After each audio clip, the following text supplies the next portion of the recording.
From Studio 126 on campus, this is JAG TV. Cheer will be competing this weekend in Katy for a regional competition. The competition is at Seven Lakes High School. The band will be competing in the Bands of America at the Alamo Dome.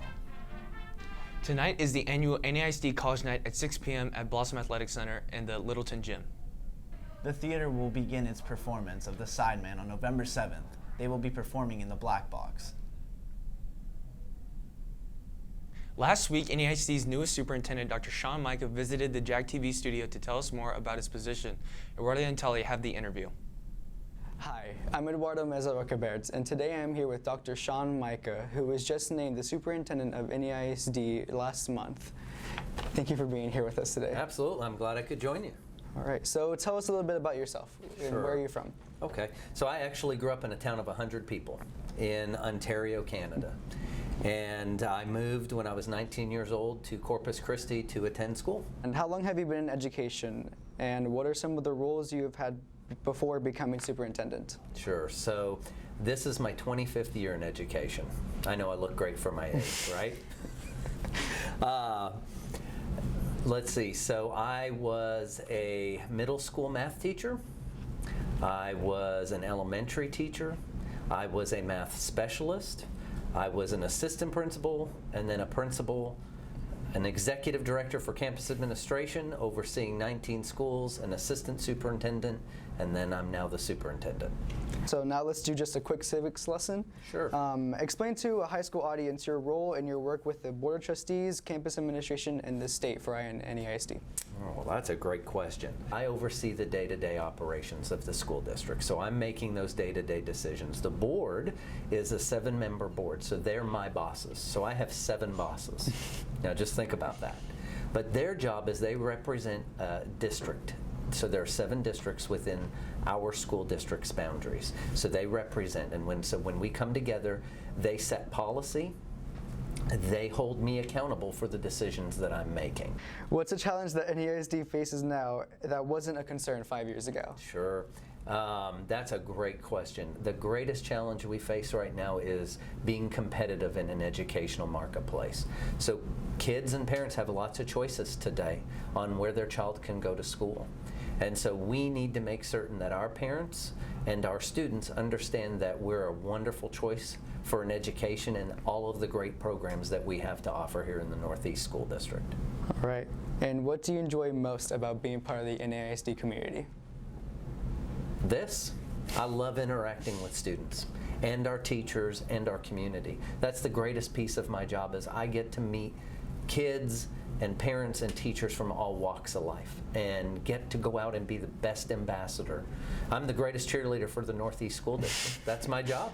So now we're going to do just a lightning round of questions. All right, I'm ready. And as they go on, they're going to get a little bit more like thought-provoking. All right. All right. So you're going to challenge me. Yeah, I hope like to. It. I like it.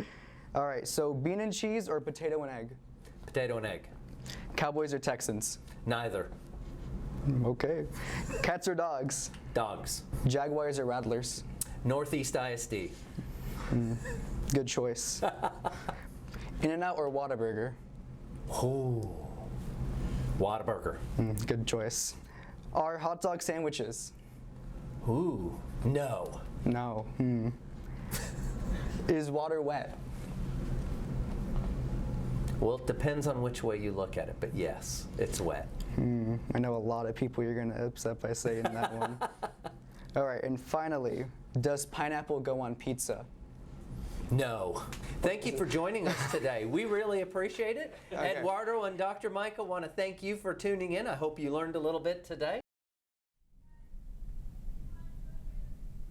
Towards the end of September, the yearbook editors unveiled the cover of the 2019-2020 yearbook. Rain and Layla have the details. Johnson may be known for its big blue spirit, but this year the yearbook will be trying something new.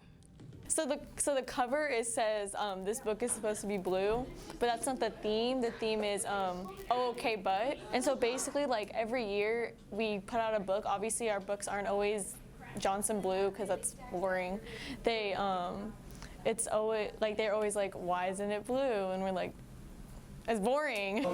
It kind of captures more of like who the student body is and kind of what we achieve like as students. It's more abstract, I think, than a lot of our themes have been in the past. And although the new theme won't change how pages are set up, it will have new pages for something special.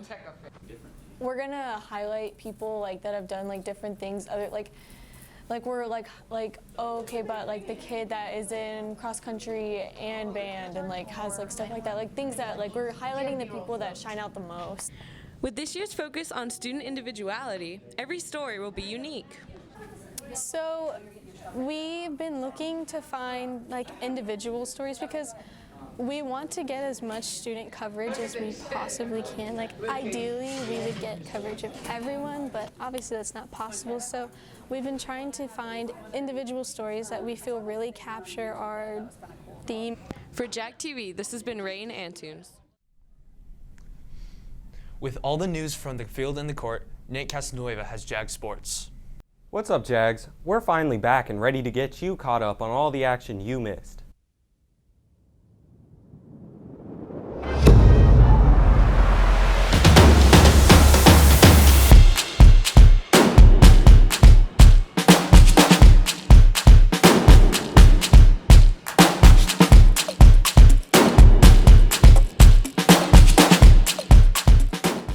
Volleyball took on both Madison and Reagan during our break and unfortunately couldn't find the wins against either team.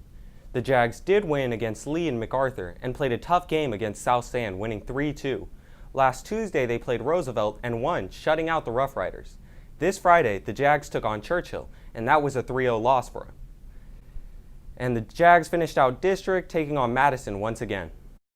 Out on the track, the boys cross country team are on their way to state after taking first at regionals. On to football. The Jags played 2 games over our break, winning both. They took on the Brahmas on the homecoming game, beating them 40-27. A week later, they took on the Bobcats, beating them 33-7. But it was a surprising loss to Roosevelt in overtime by 1 point. The Jags had it tied up at half, 21-21. The score stayed tied up all the way into the fourth quarter when Ty Reesner threw for a touchdown to Jared Randall, taking the Jags 28-21. But Roosevelt answered back and the fourth quarter ended 28-28. In OT, Roosevelt was up first with a touchdown and got the extra point. The Rough Riders up 35-21. The Jags got the ball, scored the touchdown, and attempted a 2-point conversion that had worked on MacArthur, but came up short. The Jags will take on Madison this weekend at Blossom. If the Jags win it, they will put Johnson, Madison, and Roosevelt in a 3-way tie for district. We'll see you here next week, Jags. One athlete in the district has overcome a setback that has a story truly remarkable. Katie and Aldara have the details. Every Friday or Saturday, senior Gabriela Martinez prepares for a meet. I'm hoping to get like better times for colleges and stuff, like honestly just get my name out and obviously get my time down. This might seem like an ordinary activity for some high school athletes. For Gabriela, it's extraordinary, considering 1 year ago she couldn't even stand on her own. Basically, I was at my friend's lake house and I used to ride dirt bikes with him when I was younger, but I hadn't ridden one since like 7th grade. And I thought it would be a good idea to get on it in a bathing suit with no helmet. And I basically popped like a wheelie like straight onto where like boats were docked on the side of his house. Following a visit to the ER and with 2 broken hands, Gabriela and her family knew her injuries went beyond what meets the eye. The 5th doctor that we went to, and he was like a specialist for my hands, and my mom was like, can you look at her leg, because like I think there's something wrong with it. And he looked at it and he was like, we need to get you into surgery right now. And so then that's when I went into surgery. However, this process was not one she faced alone. Following 6 months from her accident, she returned to Troy's gym, where she began the true recovery process.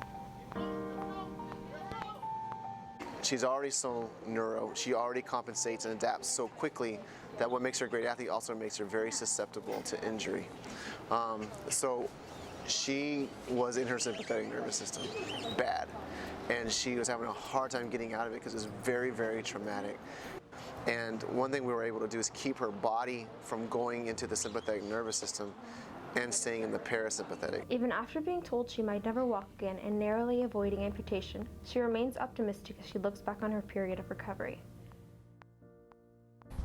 It honestly turned out really well. Like, that was my college essay. I got like that article. like I made the most of it. I don't know. I feel like it was meant to happen. Yeah. For JAG TV, this has been Eldora Velasquez. To see the full documentary, go to jagtv.com. Nick Cavazos is back with our regular feature, ASA. In case you haven't been paying attention, here's what's happening in the Alamo City. Pumpkins on Pikes is being held at Terra Firma Farm. Go out and find your favorite pumpkin carvings. San Antonio's 13th floor is open. Called the Top 5 Scariest Haunted Houses in the U.S. by USA Today, you can experience it till November 2nd. Dia de los Muertos, the Day of the Dead, is coming up. Join in on the San Antonio tradition at the Pearl November 1st. That's all for this week, Jags. See you next time.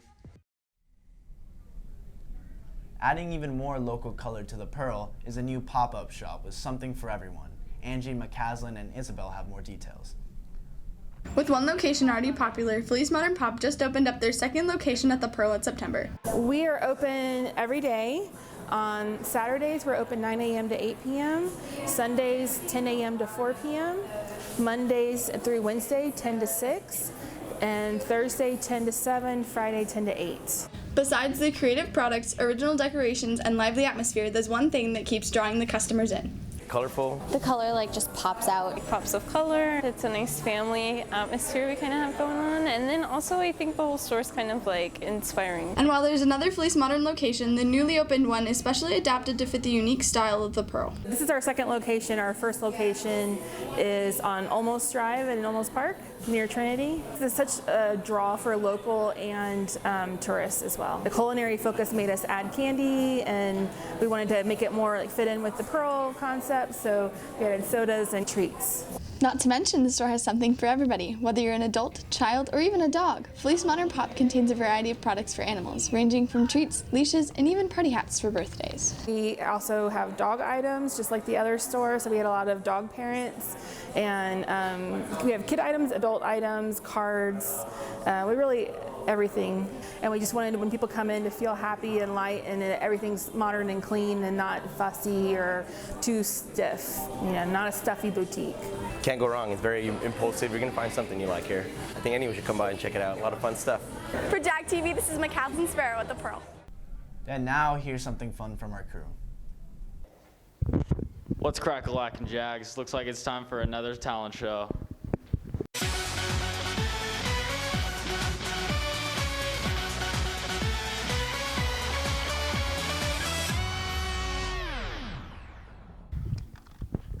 Do you have any special talents?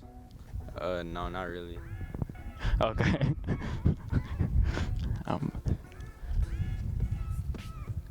Sweet. Excuse me. Do you have any special talents? Yeah. Okay.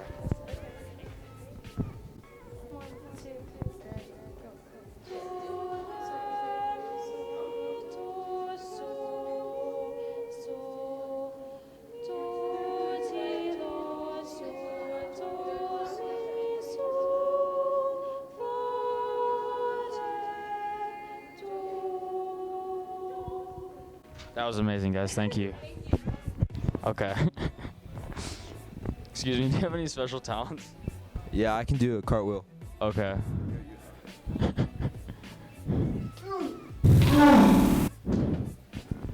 That was awesome. Thank you. You're welcome. Do you have any special talents? I can turn one eye sideways and keep the other straight. Okay. Dude, that's scary, dude. I don't like that. Do you have any special talents? I think I could do a flip. Okay.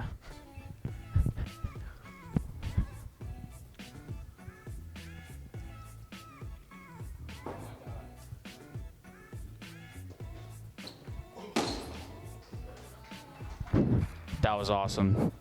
Okay, let's go. Do you have any special talents? Yes. All right.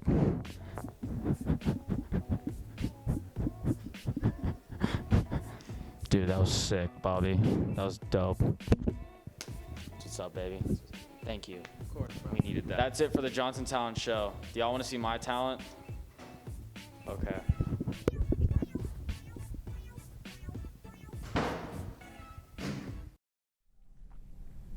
That's it for this week, Jags. I'm Javier Juarez. I'm Ethan Blanchett. See you next time, Jags.